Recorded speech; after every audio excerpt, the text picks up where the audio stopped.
இல்லை. நான் சொல்ல போற ஆள் ஜெயகாந்தனை விட ஒரு 100 மடங்கு உயர்ந்து நிற்கிற ஒரு ஆள் எனக்கு தெரியும். திருவண்ணாமலையில் என்னுடைய அன்பு நண்பர் எஸ்கேபி கர்ணா என்று ஒருவர் உண்டு. அவர் தனியாக 2 பொறியியல் கல்லூரி வைத்திருக்கிறார். மிகப்பெரிய வசதியானவர். அவருடைய தங்கை ஒரு எம்டி படித்த டாக்டர். அவருடைய மச்சான் அவரும் ஒரு எம்டி படித்த டாக்டர். சென்னையில் ஒரு மிகப்பெரிய டிஸ்பென்சரி வைத்திருக்கிறார்கள்.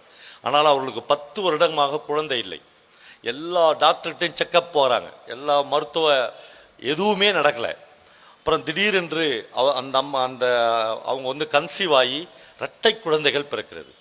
அப்படியே அந்த வீட்டுக்கான வாரிசு பிறந்த அன்றே ஒரு குழந்தை இறந்து பிறக்கிறது. அன்றைக்கே பாதி மனசை விட்டுறாங்க அவங்க.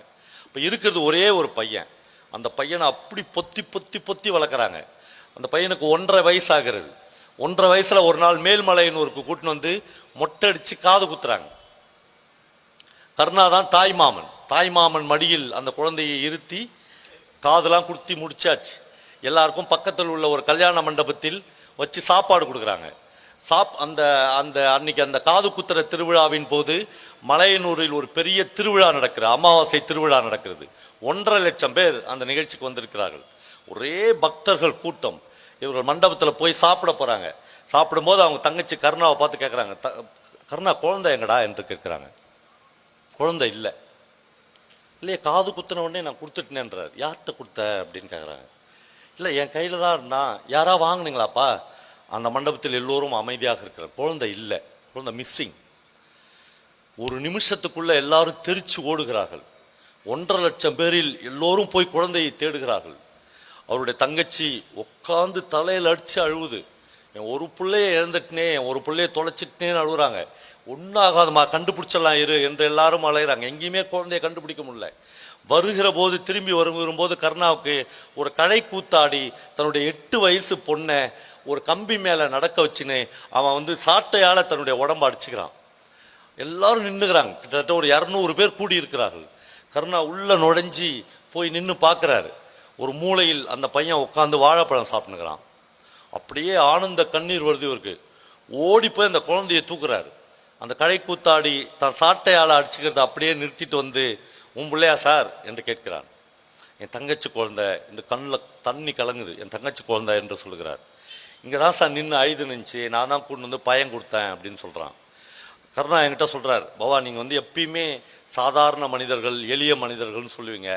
அப்போலாம் அது என்னன்னே எனக்கு தெரியாது. அந்த வார்த்தை எனக்குள்ளாக போகவே இல்லை. ஏன்னா நான் பார்ன் வித் சில்வர் ஸ்பூன். நான் பிறக்கிற போதே ஒரு பணக்கார வீட்டில் பிறந்தேன். எளிய மனிதர்கள், சாமானிய மனிதர்கள் நீங்கள் சொல்லும் போதெல்லாம் அவர்கள் யார் என்று எனக்கு தெரியவே தெரியாது. அந்த ஆளுக்கு என்ன பண்ணுறதுனே எனக்கு தெரியல. நான் என் பாக்கெட்டில் கையை விடுறேன், என் பர்ஸை எடுக்கிறேன். என் பர்ஸில் கிட்டத்தட்ட ஒரு 60-70 ரூபாய் இருக்கும். எல்லாமே 2000 ரூபாய் நோட்டு. மொத்தத்தையும் எடுத்து அவன் கையில் கொடுக்குறேன். அந்த ஃபங்க்ஷனுக்காக நான் வச்சுருந்த காசு எடுத்து வச்சுக்கணும். அவர் சொல்கிறாரு, அவன் அந்த வயலட் கலரில் இருக்கிற அந்த 2000 ரூபாய் நோட்டுக்குது இல்லை, அது அவனை ஒரு துளி கூட சபலப்படுத்தவே இல்லை. அவன் அதை பார்க்கவே இல்லை. அவர் அதை விட இன்னும் லோக்கல் பாஷன்னு நம்ம சொல்லவில்லை, அதில் சொல்கிறாரு, அவன் அதை பீச்சாங்காயில் தள்ளி விட்டான் என்று சொன்னார். அப்படி தள்ளி விட்டான். ஐயா, காசு கொடுக்குற, உன் புள்ளனா வேற, என் புள்ளனா வேறையா? பிள்ளையை காப்பாற்றுறதுக்கு போய் காசு கொடுக்குற, போ சார் பேசாம என்று சொல்லுகிறான். நம்மளே கருணா அதை கேட்டுட்டு சொன்னார், என்கிட்ட 500 ப்ரொஃபஸர்ஸ் வேலை பார்க்குறாங்க. எல்லாரும் எம்ஃபில், பிஹெச்டி, பயோடெக்னாலஜியில், எம்இல, சிவிலில் அப்படியே பிஹெச்டி பண்ணவர்கள். 500 ரூபாய் அதிகமாக தரேன் என்று எங்கள் ஊரில் உள்ள இன்னொரு கல்லூரியில் அவர்களை கூப்பிட்டா அன்னைக்கு சாயங்காலமே ரிசைனேஷன் லெட்டர் கொடுத்துட்றான். அப்படி என்றால் ஒரு கழை கூத்தாடி, ஒரு எழுத்தாளனை விட, ஒரு முனைவர் பட்டம் வாங்கினவனை விட, ஒரு பேராசிரியனை விட உயர்ந்து நிற்கிறான். நண்பர்களே, மனிதர்களில் நாம் தான் இவன் சாதாரண மனுஷன், இவன் ரொம்ப அற்பமான மனுஷன், இவனுக்கு இப்போ படுக்கிறதுக்கு வீடு கூட இல்லை இருக்கலாம். 60,000-70,000 ரூபாயை அந்த கழை கூத்தாடி வாங்கி கொண்டிருந்தால் ஒரு வாழ்க்கையே அவனால் நடத்தியிருக்க முடியும். நமக்கு அது 1 மாதம் அல்லது 1 வருஷம் வந்திருக்கலாம். அவனுக்கு ஒரு ஜீவன் உள்ள நாட்கள் எல்லாம் அவன் ஒரு இடத்தில் வசித்திருக்கலாம், வாழ்ந்திருக்கலாம், 3 வேளை சாப்பிட்டிருக்கலாம். 8 வயது உள்ள தன் மகளை பள்ளிக்கூடத்திற்கு அனுப்பாமல் ஒரு கம்பியில் நடக்க வைத்து வித்தை காட்டி பிழைத்திருக்க வேண்டிய அவலத்திலிருந்து அவன் மீண்டிருக்கலாம். ஆனால் நண்பர்களே, ஒரு பீச்சாங்கையில் அதை தள்ளி விடுகிறான். இதைத்தான் இலக்கியம் மீண்டும் மீண்டும் நமக்கு சொல்லி கொடுத்து கொண்டே இருக்கிறது. நம்ம அப்படியே உச்சாணி கொம்பில் பணத்தில் கார்ல ஏசில 10 வீட்டில் 4 வீட்டில் உயர்ந்து போகிற போதெல்லாம் இல்லப்பா அந்த கடை கூத்தாடிய பாரு, அவன்தான் உன்னுடைய ஆசான் என்று வாழ்க்கை நமக்கு சொல்லி கொடுத்து கொண்டே இருக்குது. 100 முறை சொல்லிட்டேன், 101வது தடவை இங்கேயும் சொல்ல விரும்புகிறேன். ஏன்னா உங்களுடைய முகங்கள் அவ்வளவு பிரகாசமாக என் முன்னால் இருக்கிறது. வைக்கம் முகமது பஷீர் என்று ஒரு மிகப்பெரிய கலைஞனை நீங்கள் கேள்விப்பட்டிருப்பீர்கள்.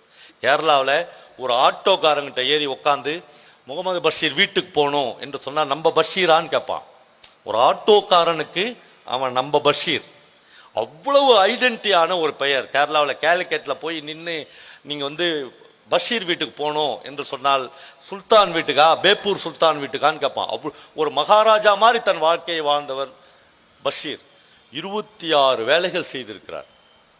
அவர் எழுதுறாரு, நான் என்னென்னலாம் வேலை செஞ்சேன் இந்த மேடையில், அந்த வேலைகள்லாம் நான் சொல்லவே முடியாது. அவ்வளோ வேலைகளை செய்திருக்கிறார். ஒரு நாள் எழுதி கொண்டு இருக்கிறார் 60 வயதில். பசிக்குது, எழுதுனா எழுத்தாளனா இருந்தாலும் பசிக்குதானே, அவனுக்கு மட்டும் பசிக்காத இருக்குமாண்ணா? ரொம்ப பசிக்குது. டைம் பார்க்குறார், நைட்டு 9 மணி. அப்படியே காலார நடந்து ஒரு 3 கிலோமீட்டர் நடந்து போகிறார். ஒரு ஹோட்டலில் போய் ஒரே ஒரு மசால் தோசை சாப்பிடுகிறார். ஒரு மசால் தோசையின் விலை பஷீர் இதை எழுதுகிற போது வெறும் 2 ரூபாய். 2 ரூபாய்க்கு ஒரு மசால் தோசை சாப்பிட்டுட்டு பார்க்குறாரு, ஜிப்பாவில் பர்ஸ் இல்லை. அந்த கல்லாவில் உட்காந்துக்கிற ஓனர் இது மாதிரி எத்தனை பேர் பார்த்துருப்பான் அவன் டெய்லி. அவன் சொல்கிறான், பர்ஸ் இருக்காதே. இல்லை, நான் வீட்டிலேருந்து புறப்படும் போது பர்ஸோடு தான் புறப்பட்டேன். அதான் நீ வீட்டிலேருந்து புறப்படும் போது பர்ஸோடு தான் வந்திருப்ப, அப்புறம் காக்கா தூக்கின்னு போயிட்டு இருக்காத. அவன் கிண்டல் பண்ணுறான். இவருக்கு அவமானமாக இருக்குது. என்னென்னா, இவன் ஏதாவது சொல்லி நம்மளை இந்த ஹோட்டலில் கட்டில் வெங்காயம் உரிக்க வச்சுருவானோ, மாவு ஆட்ட விட்டுருவானோ. ஒரு பெரிய எழுத்தாளன் அப்படி போய் கேரளாவையே தாங்கி பிடிச்சது தான் நாமளே நினச்சிக்கிற நம்மளை போய் மாவாட்டுறா நாயன்னு சொல்லிட்டு நம்ம என்ன பண்ணுறது? அவமானப்படுகிறார். ஆனால் அந்த ஹோட்டல் ஓனர் ரொம்ப கூலாக சொல்கிறான், வேலைலாம் செய்வேனா, ட்ரெஸ் அவுத்து என் கல்லாப்பட்டி மேலே வையின்றான். பஷீர் அப்படியே கூனி குறுகி நிற்கிறார். யோ அவரியா சொல்கிறான். அவர் ஜிப்பாவை கழட்டி அவனுடைய கல்லா டேபிள் மேலே வைக்கிறார். அவர் அந்த சமயத்தில் ஒரு வரி எழுதுகிறார், நண்பர்களே, அதுதான் நம்முடைய சமூகத்தின் பிரதிபலிப்பு. நான் அப்படி திரும்பி பார்த்தேன். அந்த ஹோட்டலில் 70-80 பேர் சாப்பிட்டு கொண்டிருந்தார்கள். எல்லோருடைய கண்களும் ஒரு சக மனிதனின் நிர்வாணத்தை தரிசிப்பதற்கு அவ்வளவு ஆசையாக இருந்தார்கள் என்று எழுதுகிறார். ஒரே ஒருத்தம் கூட எழுச்சி 2 ரூபாய் தானடா நான் தரேன் என்று ஒரு குரல் கூட வரவில்லை என்று எழுதுகிறார். அவன் அடுத்த சொல்றான், வேட்டியை கட்டுன்றான். அவர் ரொம்ப கூனி குறுகிறார். வேட்டி அவுரியா என்று சொல்கிறான். அவர் வேட்டியை அவுக்க போறார். ஒரு அழுக்கு லுங்கி கட்டி கொண்டு ஒரு ஆள் எங்கிருந்தோ ஓடி வரான். பெரிய இரு இரு இரு இரு வேட்டி அவுக்காத என்று சொல்கிறான். வேட்டியை இறுக்கமாக முடிச்சு போட்டுக்கிறார் பஷீர். அவன் சொல்றான், 2 ரூபாய் தானையா நான் தரேன் என்று 2 ரூபாய் எடுத்து கொடுக்குறாரு. அவனை பார்க்குறாரு.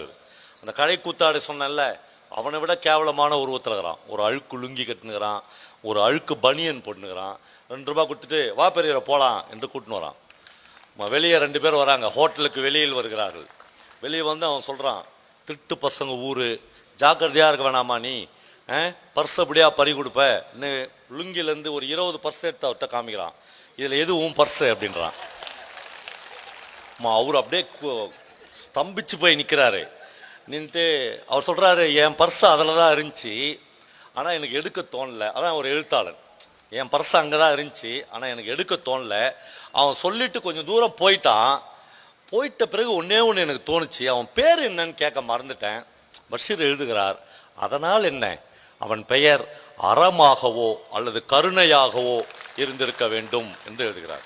அவனுக்கு 2 பேர் தான் அந்த உலகத்தில் இருக்க முடியும், ஒன்று அறம் அல்லது கருணை. இந்த 2 பேர் தான் அவனுக்கு இருக்க முடியும் என்று எழுதுகிறார். நண்பர்களே, ஒரு கடை கூத்தாடியை ஒரு 60,000 ரூபாயை பீச்சாங்கையில் தள்ளி விடுகிறான். ஒரு பிட்பாக்கெட் அடிக்கிற, ஒரு 3ஆம் தர பிட்பாக்கெட் அடிக்கிற ஒருவன் ஒரு எழுத்தாளனுக்கு 2 ரூபாய் கொடுத்து அவன் மானம் மரியாதையை காப்பாற்றுகிறான். அப்படி என்றால் இந்த சமூகத்தில் ஏதோ பிரச்சனை இருக்கிறது இல்லையா?